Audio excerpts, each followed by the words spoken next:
मैं BA first year second paper का आज का मेरा टॉपिक है भारतीय अर्थव्यवस्था हेतु आधारिक संरचना। आज हम बात करते हैं भारतीय आधारित हेतु आधारिक संरचना की, कि जैसे भारत में कहाँ पर कौन से परिवहन सेवाएं, दूरसंचार, इन सभी चीज़ों के बारे में आज हम बात करेंगे। प्रमुख रूप से हम बात कर लेते हैं आधारिक संरचनाओं का अर्थ क्या होता है।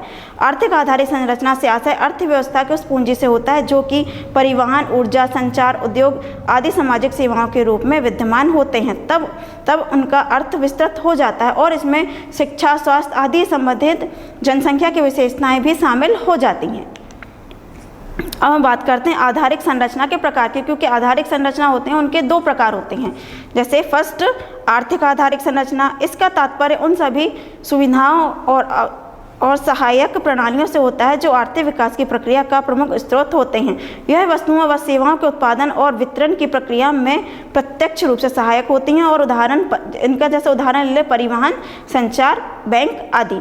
नेक्स्ट है सामाजिक आर्थिक संरचना। इसका आशय उन सभी सुविधाओं और सहायक प्रणालियों से होता है जो देश के आर्थिक विकास की प्रक्रिया से प्रत्यक्ष रूप से सहायक होते हैं, जो मानव जीवन में सहायक होते हैं। जैसे शिक्षा, स्वास्थ्य का मानव जीवन में बहुत महत्व है। एक स्वस्थ व्यक्ति ही एक शिक्षा और शिक्षित व्यक्ति ही आगे चलकर अपने देश का विकास कर सकता है। अब हम बात कर लेते हैं आर्थिक आधारित संरचना के महत्व की। इसका महत्व निम्नलिखित है।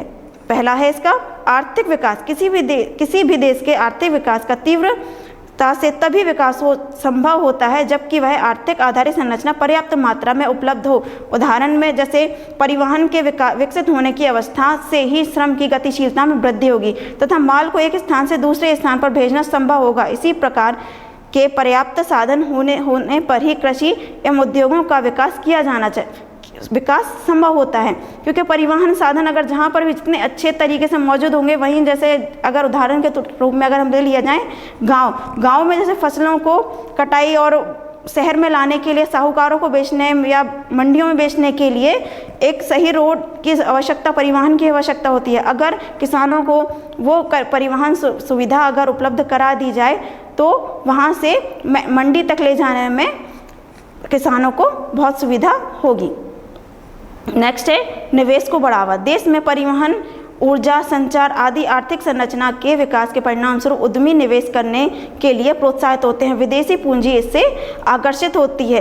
अगर देश में ही हम बड़े बड़े पर्यटन स्थल और का विकास अगर अच्छी तरीके से कर सके तो बाहर के व्यक्ति यहाँ पर निवेश करेंगे और औद्योगिक विकास ही अगर अच्छे होगा तो व्यक्ति विदेशों की पूंजी अपने यहाँ आ सकती है।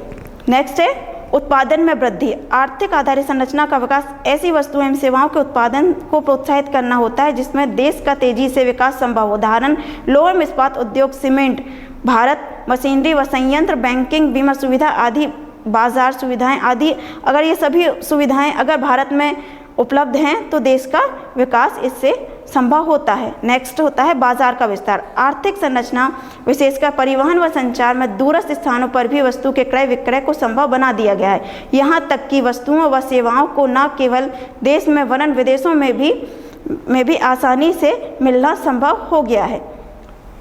अब हम बात कर लेते हैं भारत में आर्थिक आधारित संरचना के विकास की। वास्तव में भारत में स्वतंत्रता मिलने तक आर्थिक आधारित संरचना का विकास बहुत थोड़ी मात्रा में हुआ था, पर जैसे जैसे देश विकास करता गया अपने थोड़ा बहुत विकास अभी भी होना है और आगे होता रहेगा। उसे विदेशी शासकों ने अपने हित में किया था। आधारभूत उद्योगों का देश में अभाव था। परिवहन व संचार आदि साधनों का थोड़ा बहुत विकास बड़े शहरों तक ही सीमित था। स्वतंत्रता मिलने पर विकास दिशा में ध्यान दिया गया तथा नियोजन में आधारित संरचना का विकास प्रमुख उद्देश्य माना गया। यहाँ पर हम भारत की प्रमुख आधारित संरचना जैसे शक्ति, परिवहन व संचार साधनों का अध्ययन करेंगे। अब हम बात कर लेते हैं प्रमुख शक्ति संसाधन। आधारिक संरचना क्षेत्र में विद्युत शक्ति का अत्यंत महत्वपूर्ण स्थान होता है। किसी भी देश का आर्थिक विकास एक बड़ी सीमा तक वहां पर उपलब्ध विद्युत शक्ति पर निर्भर करता है। कृषि, उद्योग, परिवहन आदि प्रत्येक क्षेत्र में विद्युत शक्ति की आवश्यकता पड़ती है तथा जैसे जैसे विकास होता जाता है वैसे वैसे वह आवश्यकता बढ़ती जाती है। अतः जिस देश में पर्याप्त अच्छी तथा सस्ती विद्युत शक्ति उपलब्ध होगी उसके लिए तीव्र गति से सर्वांगीण विकास करना अपेक्षाकृत सरल हो जाएगा। अब हम बात करते हैं विद्युत शक्ति के स्रोत की। भारत में विद्युत शक्ति के निम्नलिखित दो प्रमुख स्रोत होते हैं, जल विद्युत और तापीय विद्युत। नेक्स्ट है परिवहन संसाधन। किसी देश की अर्थव्यवस्था व जीवन में परिवहन का बहुत अधिक महत्व होता है। कृषि, उद्योग, व्यापार आदि राष्ट्रीय अर्थव्यवस्था में प्रत्येक क्षेत्र में विकास में परिवहन महत्वपूर्ण भूमिका अदा करता है। देश का तेजी से आर्थिक विकास तभी संभव होता है जब वहाँ कुशल तथा विकसित परिवहन प्रणाली उपलब्ध हो। भारत में परिवहन का विकास प्रारंभ में मुख्य रूप से व्यापारिक व प्रशासनिक सुधारों की दृष्टि से किया गया था, परंतु नियोजन काल में परिवहन प्रणाली का विकास इस प्रकार किया जा रहा है कि वह देश की तीव्र औद्योगिक आवश्यकता को पूर्ण करने में सक्षम हो।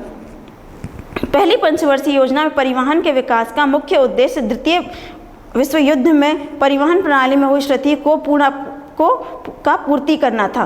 प्रथम पंचवर्षीय योजना में परिवहन व संचार पर 522 करोड़ रुपए व्यय किए गए थे। दूसरी पंचवर्षीय योजना में परिवहन विशेष रूप से रेल व परिवहन का विकास का मुख्य उद्देश्य बन गया था।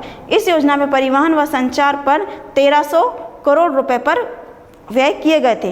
परिवहन आधारित संरचना का महत्वपूर्ण अंग है। यहाँ हम रेल, सड़क, जल एवं वायु परिवहन के विकास एवं महत्व का अध्ययन करेंगे। उनमें प्रमुख है रेल परिवहन। यह भारत के परिवहन क्षेत्र का एक मुख्य घटक माना जाता है। यह न केवल देश की मूल संरचनात्मक आवश्यकताओं को पूरा करने में महत्वपूर्ण भूमिका निभाता है, अपितु बिखरे हुए क्षेत्रों को एक साथ जोड़ने में और देश राष्ट्रीय अखंडता का भी संवर्धन करता है।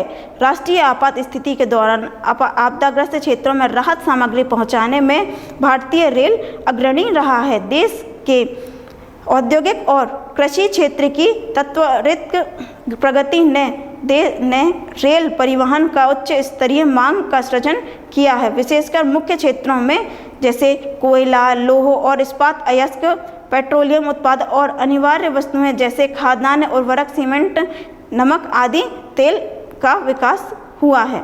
नेक्स्ट हम बात कर लेते हैं सड़क परिवहन। मानव एवं यंत्रों के संचालन में तेजी लाकर सड़क परिवहन देश की आंतरिक तथा बाह्य सुरक्षा में महत्वपूर्ण भूमिका निभाता है। सड़क यातायात कच्चे माल, तैयार माल एवं श्रम के संचालन द्वारा कृषि और उद्योगों की मदद करता है। यह अप्रत्यक्ष रूप से रोजगार निर्माण में सहायक होता है। सड़क परिवहन को ग्रामीण क्षेत्रों से जोड़कर भी आगे इसका विकास किया गया है।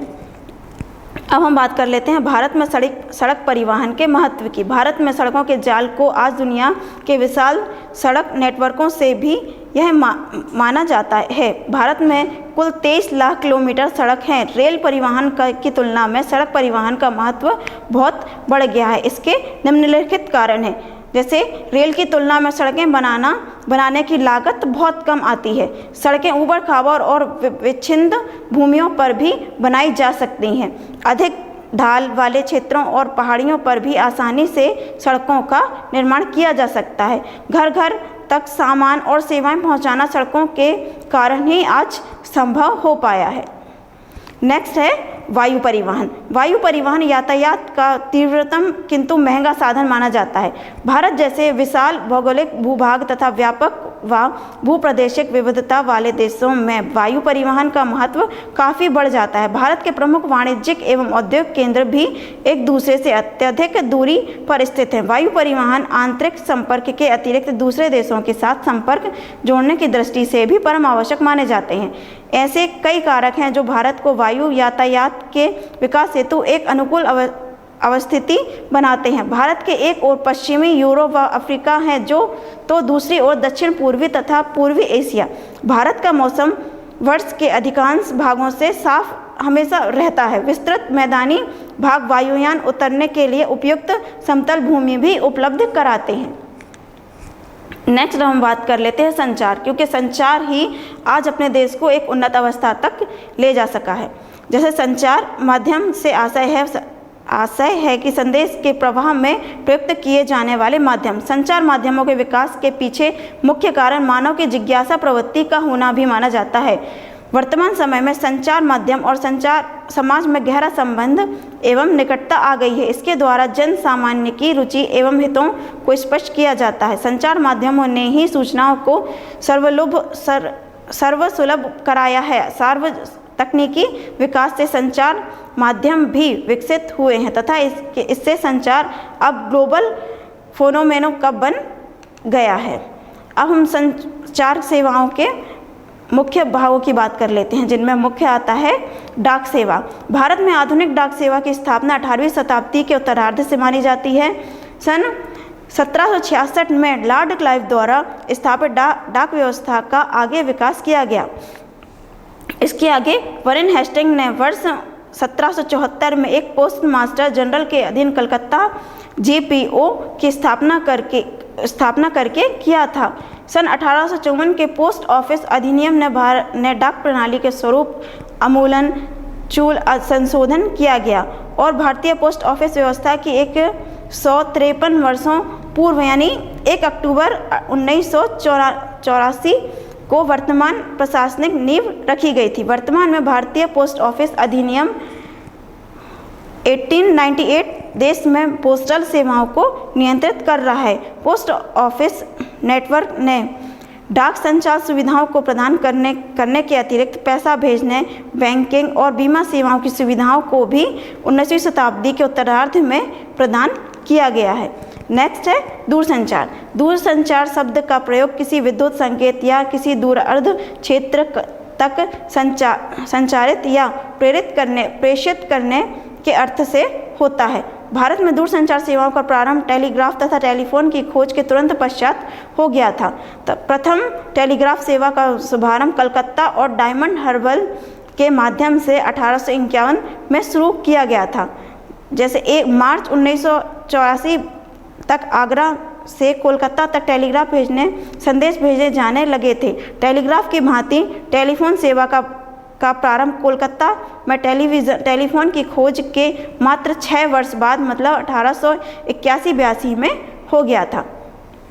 नवंबर 1994 कोलकाता, चेन्नई, मुंबई, दिल्ली तथा 4 महानगरों में सेल्युलर मोबाइल टेलीफोन सेवा प्रारंभ की गई थी। सेल्युलर मोबाइल टेलीफोन सेवा अत्यंत सुविधाजनक है क्योंकि यह तार रहित सेवा होती है। इससे चलते फिरते किसी से भी बात की जा सकती है। सुविधाओं के कारण भी उपभोक्ताओं की संख्या निरंतर बढ़ती जा रही है। संचार सेवा का एक मुख्य साधन अब हो गया है टेलीफोन और मोबाइल, क्योंकि इनके थ्रू हम कहीं भी खड़े होकर किसी भी व्यक्ति से हम बात कर सकते हैं, वीडियो कॉलिंग कर सकते हैं, कहीं वीडियो कॉन्फ्रेंस कर सकते हैं। संचार का सबसे अच्छा माध्यम बन चुके हैं फ़ोन और इसके थ्रू आज देश में आर्थिक विकास और आर्थिक वृद्धि में भी मदद मिली है। धन्यवाद।